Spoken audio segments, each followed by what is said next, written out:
حضرت علامہ شہید رحمت اللہ علیہ اپنی شہادت سے 1 مہینہ قبل حضرت امام مالک رحمت اللہ علیہ کی قبر کے پاس سے گزر رہے تھے، اللہ سے دعا مانگی۔ حضرت علامہ کی عمر جب شہید ہوئے صرف 45 برس تھی، صرف 45 برس کی عمر میں خطابت کے اس آسمانے اور علم کے اس طوفانے اللہ کی بارگاہ میں دعا مانگی، اللہ تجھے کیا فرق پڑتا ہے اگر مجھ کو بھی امام مالک کے پہلو میں، مجھ کو بھی ابراہیم رضی اللہ تعالیٰ عنہ کے پہلو میں دفن کر دیا جائے۔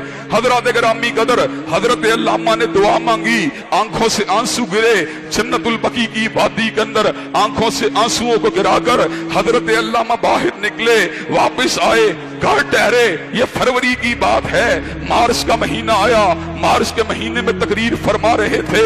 حضرات گرامی قدر، اسی وقت قلعہ لچھمن سنگھ میں راوی روڈ کے اوپر آپ کے اوپر جس وقت قاتلانہ حملہ ہوا، حضرات کسی کے تصور میں بھی نہیں تھا کہ ایک بندہ دھماکہ پاکستان میں ہوتا ہے، اس کو اٹھا کے ریاض کے اندر شاہی طیارے کے ذریعے ریاض میں پہنچایا جاتا ہے، لیکن ریاض میں جانا ایک بہانہ تھا۔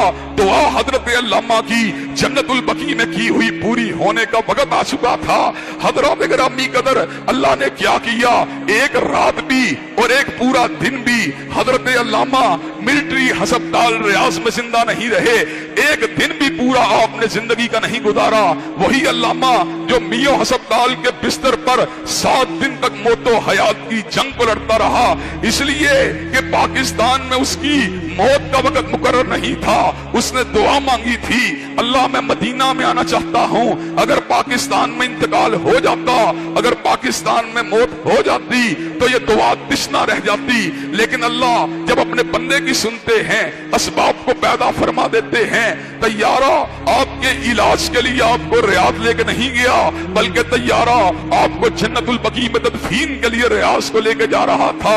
آپ کی دعا صرف 1 دن تک تشنا رہی۔ آپ فجر کے وقت جس دن وہاں پہ پہنچے تھے، اگلی صبح فجر کے وقت 24 گھنٹوں کو پورا کرنے سے قبل آپ کی حالت بگڑتی چلی گئی۔ آپ نے جام شہادت کو نوش کر لیا۔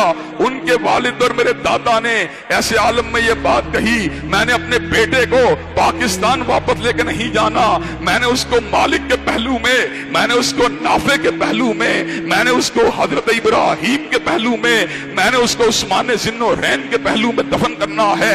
حضرات گرامی قدر، حضرت علامہ کی دعا مجسم ہو گئی، اللہ نے ان کو جنت البقیع میں پہنچا دیا۔ اس کا مطلب یہ ہے آپ بھی اگر اللہ سے دعا مانگیں، اولاد کے لیے دعا مانگیں، اللہ اولاد دے گا، شفا مانگیں اللہ شفا دے گا، رزق مانگیں اللہ رزق دے گا، عزت مانگیں عزت دے گا، شہادت مانگیں شہادت دے گا، سعادت مانگیں سعادت دے گا، شفا مانگیں شفا دے گا۔ وہ ہر چیز دے سکتا ہے، اس کے خزانوں میں کسی قسم کی کمی نہیں۔